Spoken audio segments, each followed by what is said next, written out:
Eu tenho uma bebê de 10 meses que dorme a noite toda, desde os 3 meses de idade. Ela vai dormir entre 8h40 e 9 horas da noite e acorda só às 9 da manhã do dia seguinte. Eu não preciso levantar nenhuma vez.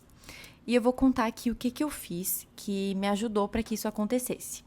A primeira coisa que eu fiz, que eu considero um pouco polêmica, é tirar a amamentação noturna, a amamentação da madrugada. E eu tirei bem cedo, quando ela tinha mais ou menos 1 mês e meio. A pediatra viu que o peso dela estava ótimo, ela estava ganhando super bem, então não tinha mais necessidade de eu ficar amamentando de madrugada. Porque muita gente fala que o bebê ele não sente fome de madrugada, né? É meio que um costume, assim, ele acordar para mamar. Então, quando ela tinha 1 mês e meio, eu parei de amamentar ela de madrugada. Ela acordava, eu não deixava ela chorando desesperada, né? Eu pegava, embalava, colocava no bercinho de volta e assim eu fui fazendo até que ela começou a acordar cada vez mais tarde.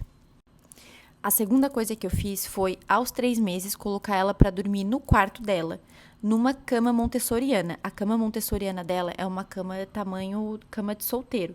E até os 3, ela dormia no meu quarto, num mini berço que ficava do lado da cama. E eu via que isso fazia ela despertar muito, né? Primeiro porque o bebê se mexe bastante, então ela batia nas laterais do berço, isso fazia ela acordar. E também a gente acaba fazendo um pouco de barulho e também isso faz o bebê acordar. Então, quando ela chegou nos 3 meses, eu já coloquei ela no quarto dela, na cama montessoriana.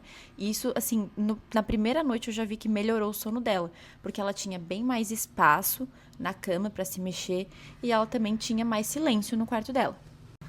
Outra coisa que eu fiz foi deixar o quarto dela bem escuro. É, assim, completamente escuro o quarto dela. É um breu mesmo. Não entra uma luz pela janela. Não entra uma luz pela porta. Nada.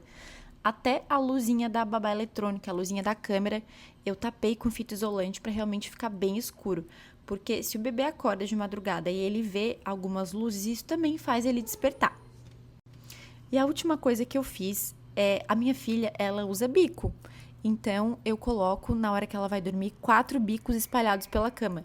Um em cada canto dela, 2 aqui em cima e 2 perto das perninhas. Porque daí de madrugada, se ela desperta e ela vai se mexendo, com a mãozinha dela, ela encontra o bico. E daí ela mesma coloca o bico ali e tudo certo, e volta a dormir, porque o bico ele acalma o bebê ali, né? Então, eu não preciso levantar nenhuma vez de madrugada para pegar o bico. E claro, né, tudo isso somado a uma rotina noturna, todos os dias, as mesmas coisas, nos mesmos horários, né? Porque o bebê, ele precisa de rotina. Então, isso também ajuda muito. Tudo isso que eu fiz, eu não fui seguindo, assim, um método específico, né? Eu fui vendo o que funcionava pra mim, adaptando pra minha rotina, pra minha realidade. E deu super certo. Ela já vai fazer 11 meses na semana que vem.